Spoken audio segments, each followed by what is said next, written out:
Hi, I'm Paul Friedman, founder of the Marriage Foundation. Today's discussion is an overview of marriage, and this is a realistic one. Welcome back. Hi, I'm Paul Friedman again, and this is a real overview of marriage. Now, why is this so important? I know it probably caught your eye because none of us ever think in those terms of having a bird's eye view of marriage. We don't realize how important that is. And so I'm going to tell you that it is important. And we're going to delve into this in a way where you gain a lot. Okay? So let's start by looking at marriage first from its what I think of as the lowest plane of marriage, which is the material plane, the physical plane, where you fill out the contract, it's legal, you set up a household together, you start having children together, and that's sort of the material. Now, what we're going to do is we're going to build up from the material. And that gives you a way of seeing how it all ties together. Now, the material part of marriage obviously is important, but it's as important as filling out paperwork in much of its regard. Okay? But then the part of the material part of marriage is the physical, where we enjoy each other's company and we enjoy each other sexually, intimacy. Because intimacy at, I'm not going to call it the highest level, but the most physical level is sexuality. And when we engage in sexuality, I like the idea of approaching it this way. When we engage in the sexuality of marriage, well, that's not merely physical. You know, a person who is unconscious in a coma can have an orgasm. They won't even really know it, but they can. And so the other aspect that doesn't creep in marriage, but is a big part of it, is the psychological part. And we're going to get into these three attributes because there's three attributes to marriage. We're going to get into them in more depth because they're all important. So psychologically, we engage with our partner, and it's wonderful, and has that physical component that is pleasure, very wonderful. The psychological, where we feel the touch, we experience the touch, very needed by human beings. We really want that touch. We want to connect, and that's for the most part psychological.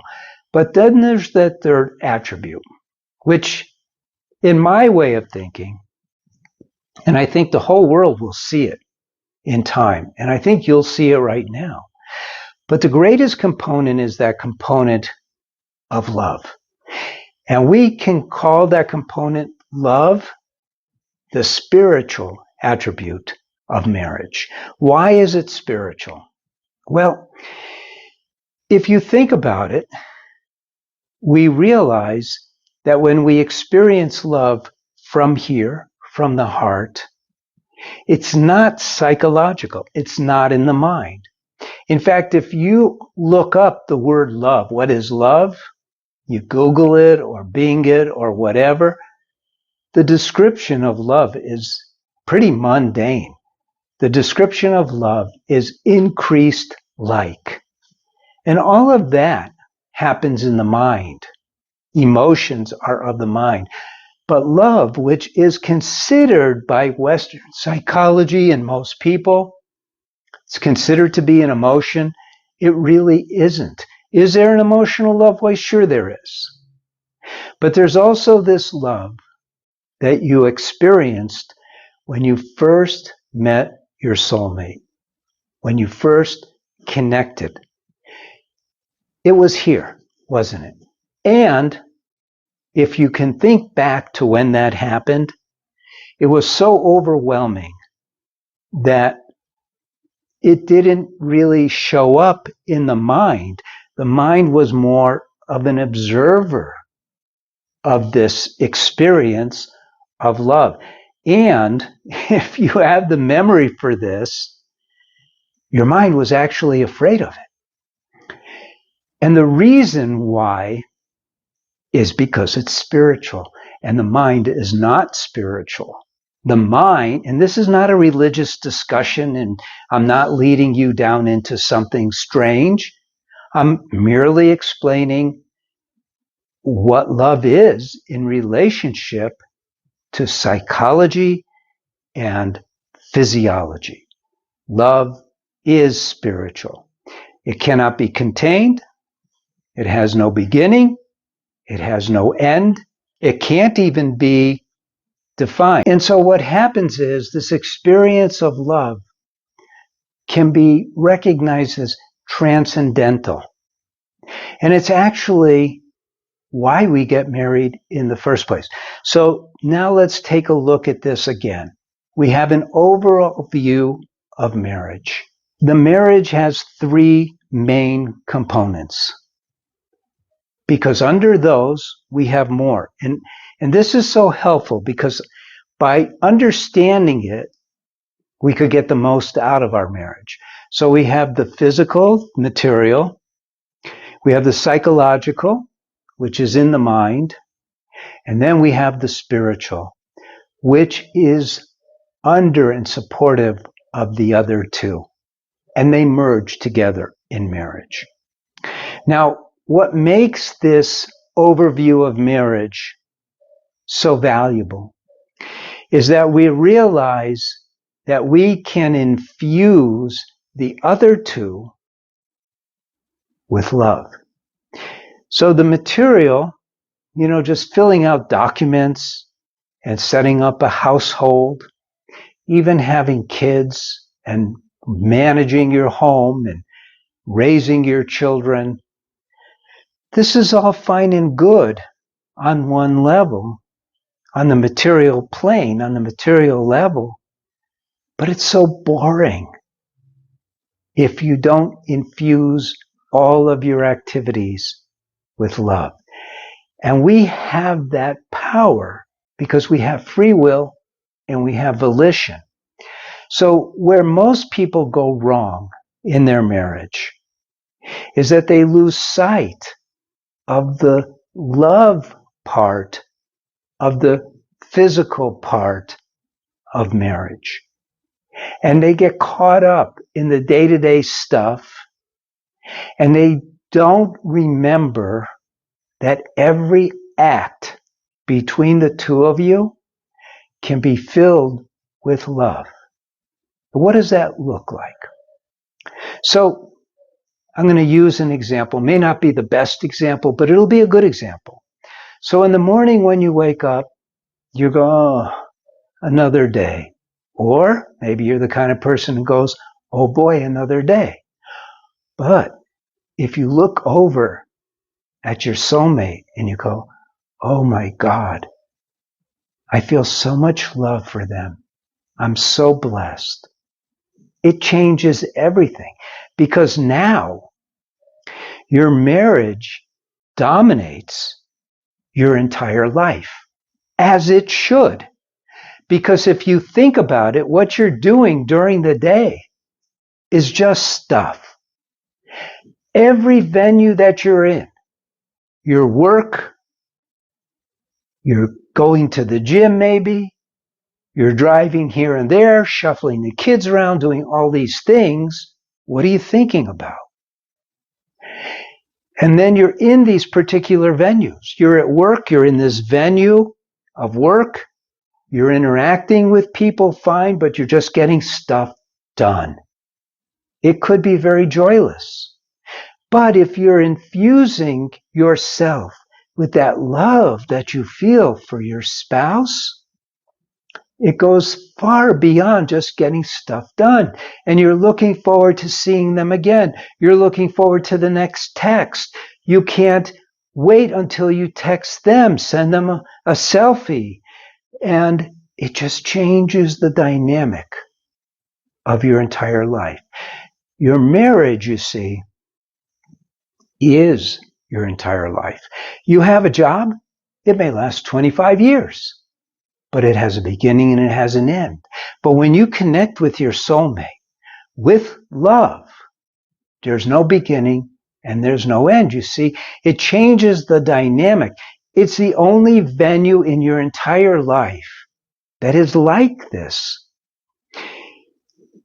I like to describe marriage as the sacred space of marriage because it is a venue that none compare with. Even children. You know, most people, I've worked with hundreds of people. And I said to them, I asked them, where is there unconditional love in your life? And all of them, every single one of them said, well, my kids. And I said, well, what about your wife or your husband? Well, yeah, I guess so. And I said, your kids, you know, are going to be out of the house.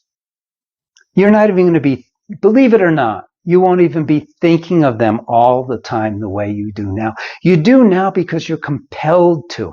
It's a physiological compulsion to care for your kids. And of course it's infused with love, but you have to understand, even that love is sort of a compulsion. You didn't even know your kids until they were born. You didn't know them. And yet, as soon as you saw them, your heart just burst open. But your wife or your husband, you chose to love. There's no compulsion, none at all. It's sort of like the relationship that you have with God. He doesn't compel us to love him. And there's nothing compelling you to love your spouse. Free will, 100%. And so when you work at maintaining this love and you're infusing the physiological and the psychological with love, it changes everything. And this is so important to understand. So most people have sex and they go, yeah, you know, it's how I express my love. But it's more, they're saying that almost poetically. Because most people, when they're having sex, they're looking for I'll say it, for the orgasm, which means it's selfish, which means it's of the mind. It's psychological. They feel they've won something, they've gained something.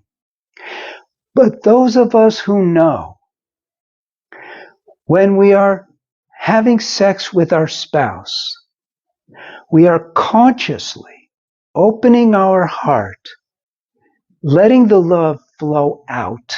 We're not looking for anything in return, but we're learning to express love, to give love is a better way of saying, without wanting anything in return. This is sort of a magical thing. Plenty of people in the world today have sex randomly. It's sick because they don't understand that random sex is definitely mostly physiological, trying to relieve an itch, a little bit psychological. They think they're winning something. Zero spiritual, which is insane if you think about it, because we are not physical beings. It's an attribute of who we are. We're not psychological beings. We have a mind, but truly, we are spiritual beings. We have a mind, we have a body, and we utilize those. And this brings us to the purpose of marriage, which is to learn to love unconditionally. It's a very safe venue. There is no venue like this other than marriage, where we can open our hearts fully without fear. It's got a psychological component too, of course. But what we do is we learn to transcend the psychological attribute of our own self in order to experience giving love with everything that we have, to experience giving love with everything that we have, because that's the only true way to experience love anyway, by giving it. You cannot even experience love when someone loves you completely. You can't experience it because the mind, wonderful tool, is also blocking love because it's fearful psychologically of being taken advantage of and all sorts of other things. So this is sort of a holistic way, a top-down way of understanding marriage. It is a sacred venue that encompasses our three attributes in a way that allows us to learn to love unconditionally. That's its purpose. That's its purpose. And how we get into trouble, why we get into trouble, always boils down to the same thing. We've never learned this. Where do you go to marriage school? We've never learned this, and this is the most important. So I'm Paul Friedman. I'm founder of the Marriage Foundation, and take advantage of us. We have so much teachings, and if you're having trouble with your marriage, we can help you. I've written a couple of books. We have online courses, one for men, one for women. If you're not even married yet, we can help you find your soulmate. I put together a course for that. We have a free service called Ask a Counselor. The link is below. We have so much to offer, and we're so glad you stopped by. And share this. Social media is a good place to share it. Like the video. Leave a comment. If you're having a problem in your marriage and you want some help, I'll address it personally, or you could ask a counselor. Either way, we're here to help you. Again, I'm Paul Friedman. This is the channel for the Marriage Foundation. If you subscribe, of course, these videos will pop up for you. God bless you, and take care. Thank you.